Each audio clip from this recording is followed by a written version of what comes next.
Greetings, everyone. Good evening. Oh my, it is wonderful to see you all here. Allow me to introduce myself. My name is Lily, your friendly and casual host for this special program called Background Interview, where we invite all sorts of legendary figures, across time, across the realms, so that we can hear their stories, their wisdom, and their unique perspectives on life. Whether you're commuting, doing your household chores, studying for an exam, or simply seeking a moment of uplifting conversation, this is the perfect channel to listen to in the background and enrich your mind. Think of it as both entertainment and self-improvement, all rolled into one fascinating show.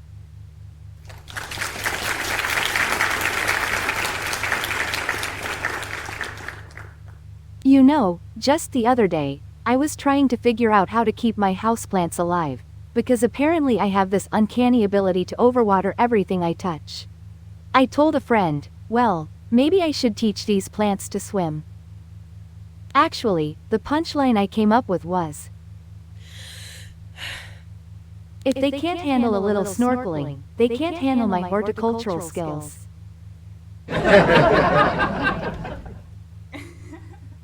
Oh my, all kidding aside, I'm pretty sure my poor plants staged a protest in the middle of the night. Perhaps we can get some heroic figure to rescue them soon. Anyway, let us move on to the main event. Today, my guest is none other than the king of the Olympian gods, the wielder of thunder himself, Zeus. Everyone, get ready to welcome him to the show.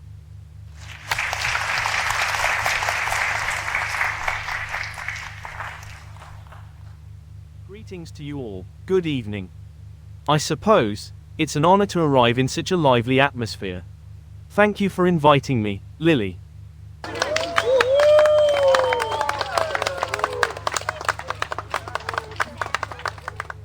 Zeus, please take a seat. Let's make ourselves comfortable so that we can dive right into your story. The audience is thrilled to meet you. Thank you, Lily, I appreciate your hospitality.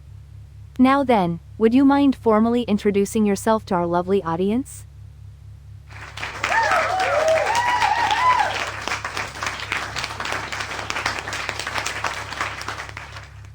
Of course, I am Zeus, king of the Olympians, lord of the sky, wielder of thunder and lightning, and the one whom many revere as the father of gods and men.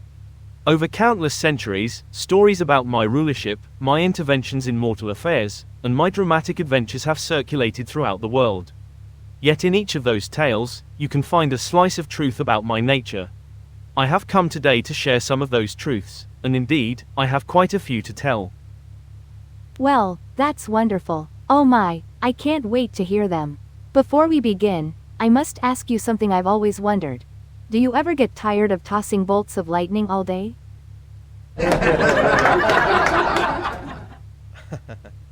I suppose not. Let us say, once you're used to the thrill of thunder, it becomes second nature.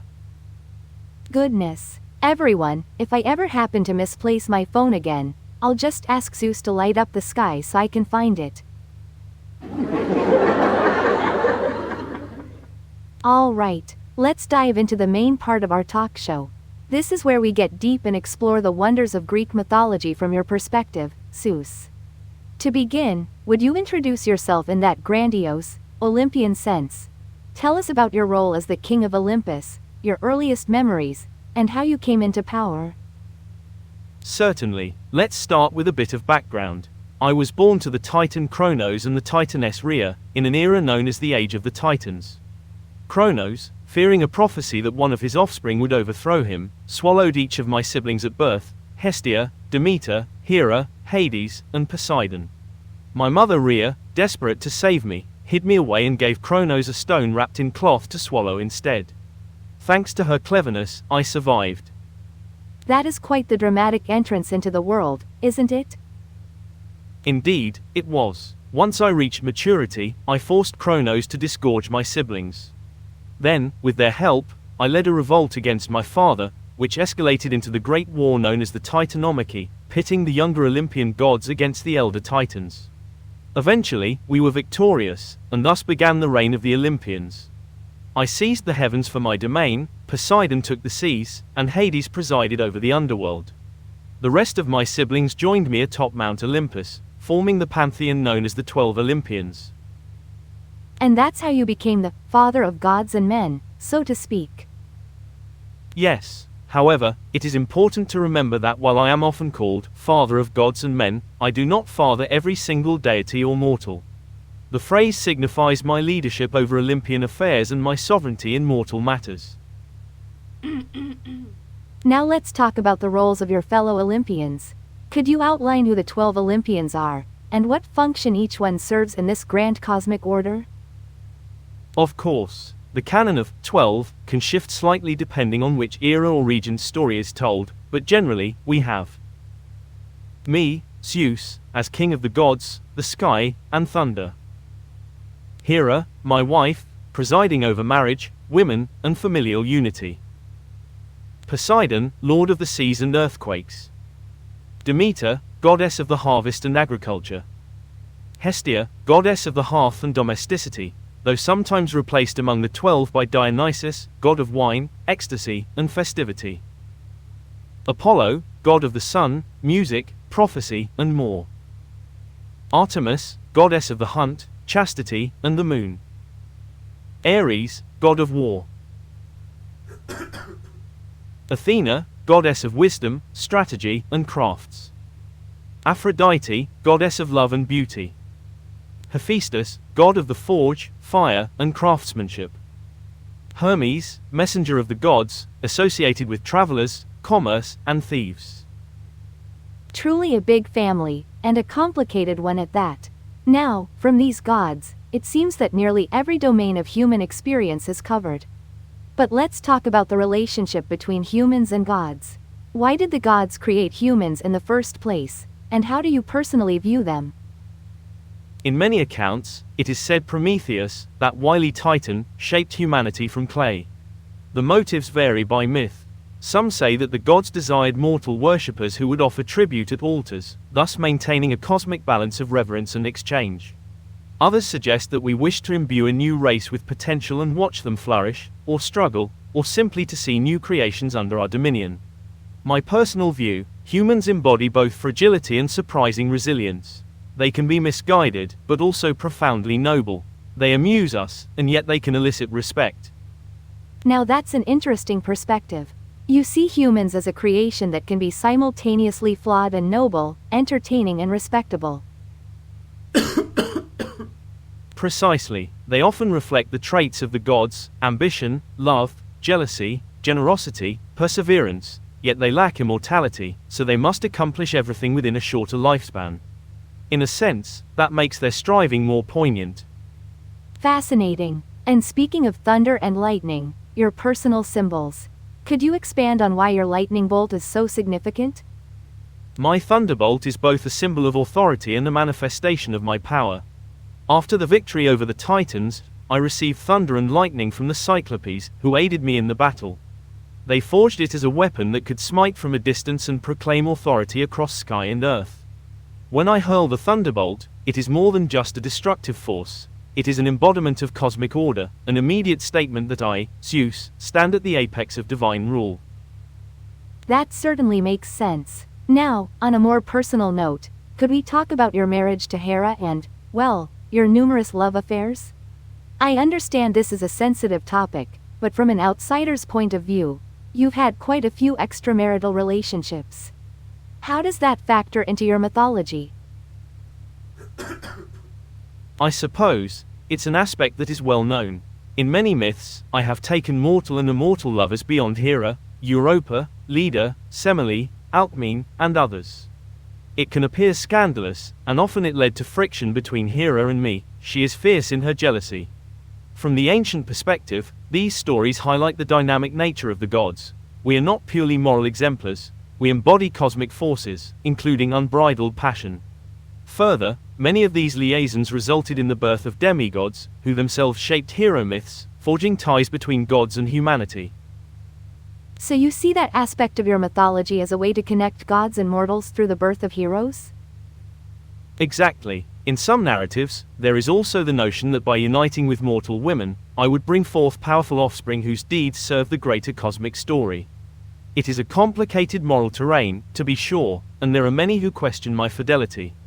But in the mythic sense, it underscores that the gods, while vastly powerful, can be led by passions just as humans can. Right. Now, Pandora's box is another well-known story that is often discussed in the context of the gods' gifts and punishments to humanity. Also, we have the tale of Prometheus bringing fire to humanity and then being punished for it. Could you share your perspective on those myths? The idea of humans receiving gifts and punishments from the gods? Pandora was the first mortal woman fashioned by the gods after Prometheus's theft of fire. She was given a jar, often called a box in later stories, that contained evils, sorrows, and various misfortunes.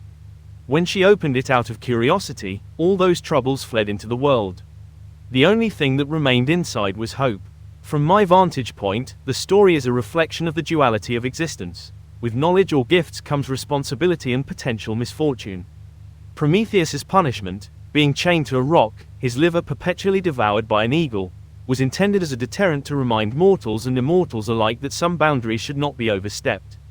Humans, with fire, gained a measure of independence and power that at times rivaled the realm of gods. So was it about maintaining the balance of cosmic order? Precisely. In the ancient mindset, the boundary between divine prerogative and mortal domain was crucial. By giving mortals the capacity for technological and cultural advancement, Prometheus upset that balance. Meanwhile, Pandora's story warns that with any gift comes a potential cost or consequence. That brings us to the notion of justice. You're often portrayed as the one who metes out divine judgment. What is your philosophy, if we can call it that, on justice? How do you decide which mortals to punish, and which to reward? I view justice as harmony. When a mortal or a god significantly disrupts the balance, through hubris, cruelty, or sacrilege, there are repercussions that must follow. The ancient Greek concept of dike, or justice, rests upon the idea that all things should remain in their proper place or measure. I, as the sovereign deity, ensure that no one force or individual oversteps to the point that cosmic stability is threatened. That said, in stories, I've also displayed temper and impulsiveness. My judgments aren't always as measured as one might expect from a purely omniscient vantage. Nevertheless, at the heart of it is the principle that the cosmos thrives on equilibrium. Fascinating. Now, let's discuss some of the heroes you've fathered or guided: Hercules, Perseus, and others. What's the significance of these half-god, half-mortal figures in the grand tapestry of Greek myth? Heroes such as Hercules, or Heracles in the Greek form, Perseus, and others serve as bridges between mortals and the divine. They show that even a being of partial mortality can achieve extraordinary feats. Hercules, for instance, performed 12 labors that still stand as paragons of perseverance and courage. Perseus slayed monsters like Medusa. In many ways, these heroes illustrate moral and physical ideals while also symbolizing the ability for mortal kind to ascend to near divine status through virtue, cunning, and sometimes direct favor from the gods. They keep humanity inspired and remind the gods of mortals' great potential. Let's jump to the Trojan War. Your involvement, along with that of other gods, drastically influenced the tides of battle. Was that war an inevitable outcome, or could fate have been altered? Fate in Greek mythology is a potent concept. Some destinies are sealed, while others can be nudged. The Trojan War, in essence, was set into motion by multiple provocations, including the judgment of Paris, where Paris chose Aphrodite as the fairest over Hera and Athena. That choice eventually led to the abduction of Helen and triggered war. The gods, Hera, Athena, Poseidon, Apollo, and Io, were all entangled in supporting or hindering various heroes. Could the war have been averted? Perhaps. But once the seeds were planted, it was woven into the tapestry of fate. Yet even so, we gods influenced details, like the survival of certain heroes, while the overall outcome was guided by a combination of mortal choices and fated decree. Is there a message in Greek mythology for modern audiences? For people living in a very different world from the ancient Greeks? Indeed, there are countless lessons. One is humility before forces larger than oneself, be they nature, the gods, or universal laws. Another is the value of courage, cunning, and personal responsibility. Myths also caution that unrestrained ambition or hubris leads to ruin. Despite the centuries, humans remain driven by passion, curiosity, and the quest for identity, traits we see mirrored in Greek stories. So I would tell modern listeners, read these myths not as archaic fantasies, but as age-old mirrors revealing your own hearts, struggles, and triumphs. That is beautifully put. Now, I'm quite curious. Within the pantheon, who do you find the most fun or interesting to be around? Some might guess Dionysus as the life of the party, but what's your gods who are most entertaining ranking? I suppose I find Hermes endlessly entertaining, as he is so quick-witted and mischievous. Dionysus, of course, is a riot at celebrations. My brother Poseidon can be fun when he's in a jovial mood, though he also has a temper. Athena is entertaining in debates, especially intellectual ones. If I had to rank them. Number 1. Hermes for his clever pranks. Number 2. Dionysus for pure revelry. Number 3. Apollo for music and prophecy, there's never a dull moment. Number 4. Artemis, because her independent spirit and wry humor can be quite surprising. And so on, but truly, each Olympian can bring either chaos or laughter, depending on the day. That's quite a group. Which myth about yourself do you find most interesting or personally meaningful? One that resonates with me is the story of my first triumph, toppling Cronos. It not only freed my siblings but shaped the entire cosmic order. By overthrowing a tyrant father, I paved the way for a new generation of gods, though I had to learn that ruling is never a simple matter of seizing power. It's a cautionary tale. Overthrowing oppression doesn't always guarantee a blissful reign, because new challenges constantly emerge. Yet the gratitude of my siblings and the forging of a new era remain dear to me. I love that. Now, could you share some surprising fact about yourself? Something people wouldn't expect from reading the standard myths? Let's see. Perhaps many don't realize how much I appreciate the mortal arts, music, drama, even architecture. I have been known to watch theatrical performances in secret or admire the construction of grand temples. Another surprising fact, occasionally, I wander among mortals in disguise, just to experience their daily lives. In those quiet moments, I see their struggles and joys firsthand, and it can be a humbling experience, even for a god. That's delightful. Now, reflecting on everything you've done, from defeating titans to fathering heroes, from intervening in wars to forging cosmic laws, how do you see your own achievements in hindsight? They are complex, shaped by victories but also by mistakes. I am proud of establishing a more structured era than that of the Titans, fostering the possibility for mortal civilization to flourish. Yet I am aware that my personal failings, anger, infidelity, lapses in perfect judgment, are also part of the tapestry. I prefer to see my achievements not as unblemished triumphs, but as lessons that are continually evolving, even for an immortal being such as myself. And finally, if you could deliver a direct message to our listeners today, what would that be? Remember that power, be it physical, intellectual, or emotional, should be guided by wisdom and respect for the cosmic balance.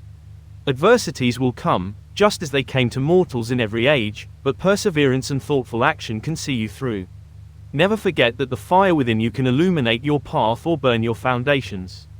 Choose to let it guide you rather than consume you. That is magnificent. Thank you so much, Zeus. I have to say, everyone, that was a truly in-depth look at the King of Olympus. Any surprising bits of insight for you all? Wonderful. Now, let's move on to our next portion, where we take questions from our audience. I've been receiving emails from viewers worldwide, so let's jump into it.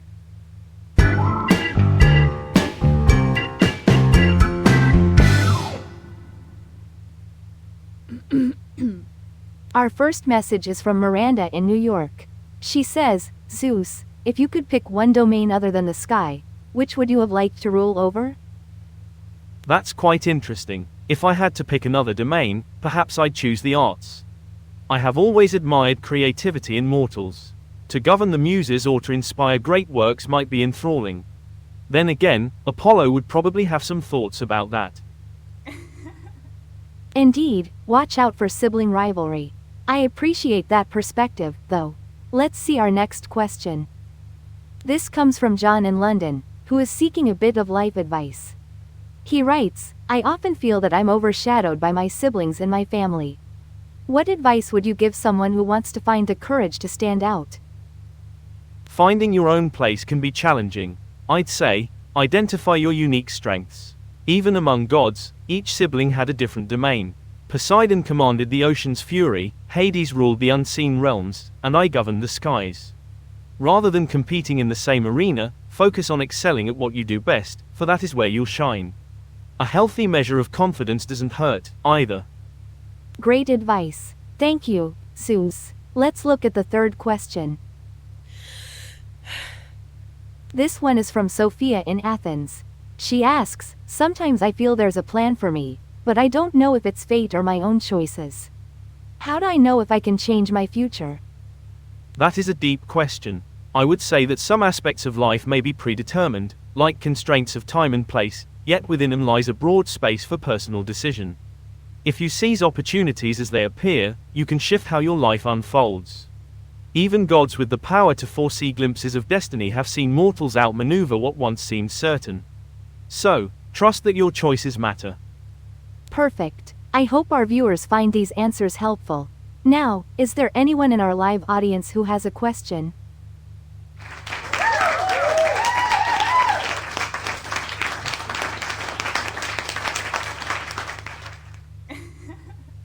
All right, I see a hand up there. Allow me to head over in that direction. Here I come, just some steps away. Now, yes, you. There in the second row. Let me step to the side to hear you. Hello, may I ask your name? I see. Your name is Clara. That's lovely. So, Clara, what would you like to ask Zeus? Fascinating question, Clara. Let me repeat it for our guest. Zeus, Clara here wonders, if the gods occasionally disguise themselves among mortals, does that mean we could have brushed shoulders with you in real life without ever knowing? The possibility certainly exists. I do enjoy wandering about incognito from time to time. Mortals rarely suspect that the stranger who shares a brief conversation with them might be divine. It's part of how I maintain an understanding of the mortal realm. That's quite an answer. Thank you, Zeus. Let's see if there is another question. Anyone else? Yes, you there in the back. Let me come on over. Excuse me, heading your way. Oops, I nearly tripped over. I must be careful not to damage my beautiful red heels on your toes.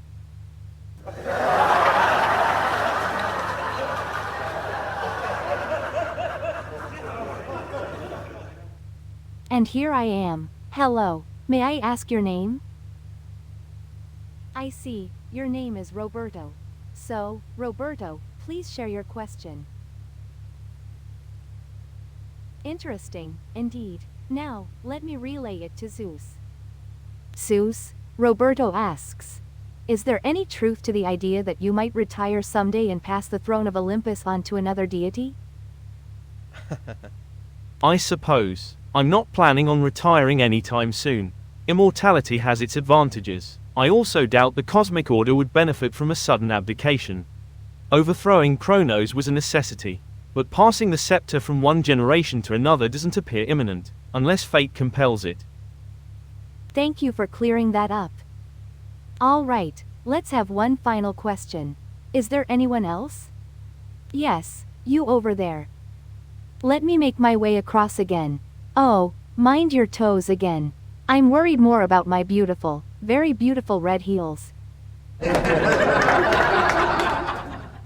And I've arrived. Hello, what's your name? Ah, you're Katrina. Delighted to meet you. Please share your question. Very intriguing. Let me restate it for Zeus. Zeus, Katrina wonders if the love and jealousy battles between you and Hera sometimes reflect deeper truths about marriage and relationships, even among mortals. Indeed, we gods can serve as symbols for mortal truths. My relationship with Hera is multifaceted. There's genuine affection, fierce loyalty, pride, and jealousy. Often, it mirrors the complexities found in mortal marriages, albeit on a grander mythic scale. Perhaps one moral is that love can endure difficulties if both parties acknowledge each other's strengths and failings. Perfect. Thank you for your thoughtful answers. Now, let's head back up to the stage.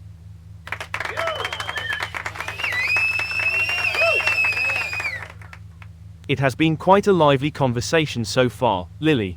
I'm pleased to address these queries. Thank you, Zeus, for your patience and your willingness to connect with everyone here. You've been generous in your remarks. Not at all. I enjoy hearing the perspectives of mortals. There's always something to learn. Friends, which question resonated with you most? Indeed, it's always intriguing to see what piques the audience's curiosity. Now, before we move on, I have a few random questions of my own. Things I've always wanted to ask a being of your stature. Do you mind? Go right ahead. First, if you had only 24 hours to be fully mortal, no powers, no immortality, what would you do? I suppose I'd gather some mortal friends, share a hearty meal in a tavern, possibly sail on the ocean without controlling the winds, and relish a night of restful sleep without cosmic responsibilities. Perhaps even watch a sunrise with the sense of awe that mortals experience, knowing that each day is precious. That's a lovely answer. I can see the appeal of simple pleasures. Another question. If you could rewrite any single myth about yourself, which one would it be and why? Maybe the story where I transformed into a swan to approach Leda. It's rather bizarre, even to me. I might prefer a more direct conversation, though the shape-shifting has its charms.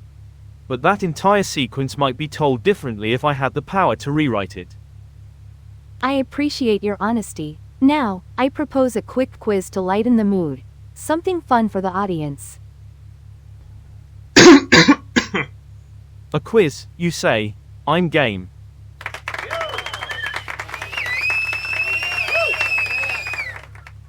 Excellent. Let's begin our quiz corner.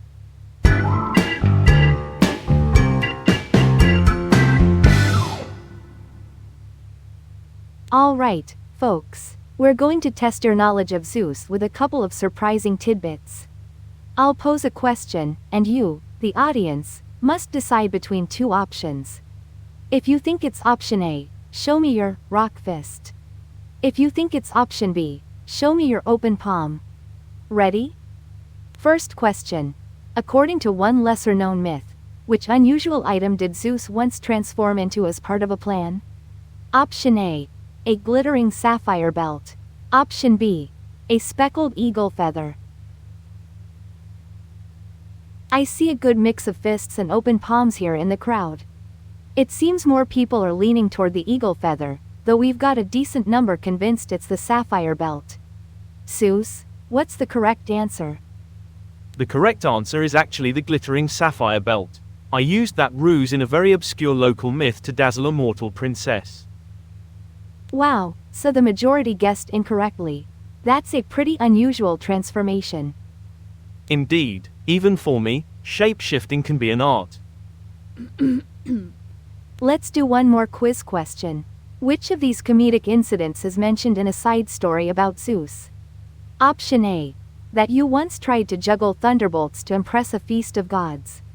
Option B, that you accidentally dozed off during a council of the gods, letting your thunderbolt scorch half of Mount Olympus.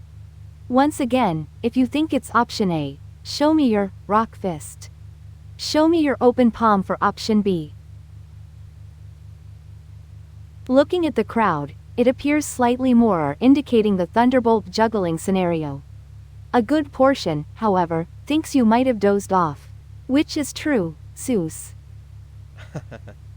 It's the juggling fiasco. I once attempted to juggle 2 small thunderbolts to amuse a gathering. Let's just say it didn't go entirely smoothly, but we avoided major catastrophes. That's quite the mental image. Thank you for being a good sport, Zeus.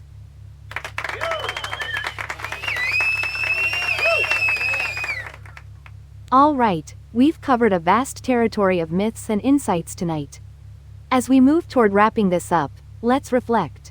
We talked about your ascendants, the roles of gods, the significance of your lightning, your relationship with Hera, Pandora, Prometheus, your concept of justice, your interactions with heroes, your involvement in the Trojan War, your message to modern folks, comedic behind the scenes of the Olympian pantheon, your personal achievements, and so much more. Indeed, it's been a thorough journey through myth and reflection. Before we let you go, is there a final comment you'd like to share? I'll simply repeat that mortals and gods are more intertwined than many think. We shape each other's narratives. Keep living with boldness, but never forget the virtues that maintain balance. Thank you, Zeus. We truly appreciate your presence here tonight, and I'm sure the audience at home does as well. The pleasure is mine, Lily. And thank you, dear audience, for your questions and your enthusiastic welcome. I shall now take my leave. Farewell, everyone. Goodbye.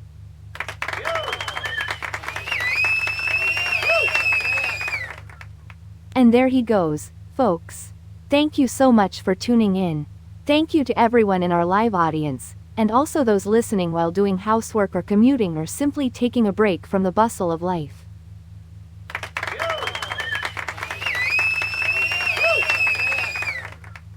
So, for all you listeners out there, what struck you most from today's interview?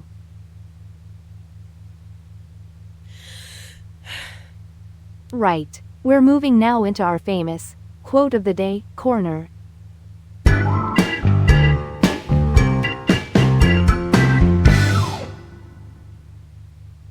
Today's quote is, "Knowing yourself is the beginning of all wisdom." That line is commonly attributed to Aristotle, another Greek figure, though ironically there's debate about whether he phrased it exactly this way. In essence, it means introspection forms the bedrock of understanding. If you don't comprehend your own mind, how can you hope to navigate the complexities of the external world? My own take is that sometimes we try to know everything else, celebrity news, gossip, political drama, before we truly know who we are. Then we wonder why we feel lost. It's like trying to pick up a thunderbolt when we haven't yet mastered the candle.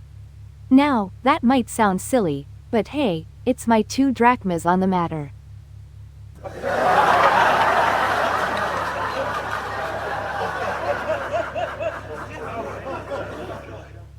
So, dear friends, how does today's quote resonate with you? Okay, as we near the end of our show, please remember to subscribe or follow our program if you enjoyed this conversation. Leave a like, a comment, or let us know whom you'd like to see interviewed next. Since this is a perfect podcast for listening while doing something else, don't hesitate to re-listen if you missed a part while your attention was on, say, your adorable pets or your precarious cooking. We have a handy playlist if you want to binge our episodes, and best of all, we offer content in multiple languages, perfect for language learners or those who simply love variety. I, Lily, can testify that sometimes I even put on my own show just to unwind.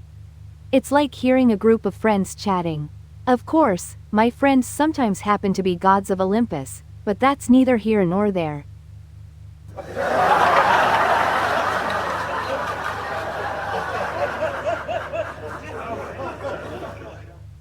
Now, our next guest is going to be another famous figure, someone whose name alone demands attention. But I'm not giving away any spoilers, so stay tuned for more enlightening and entertaining episodes. Until next time, folks. I'm Lily, your friendly and casual host. Let me wrap things up for the night and take my leave. Thank you, everyone. See you all soon.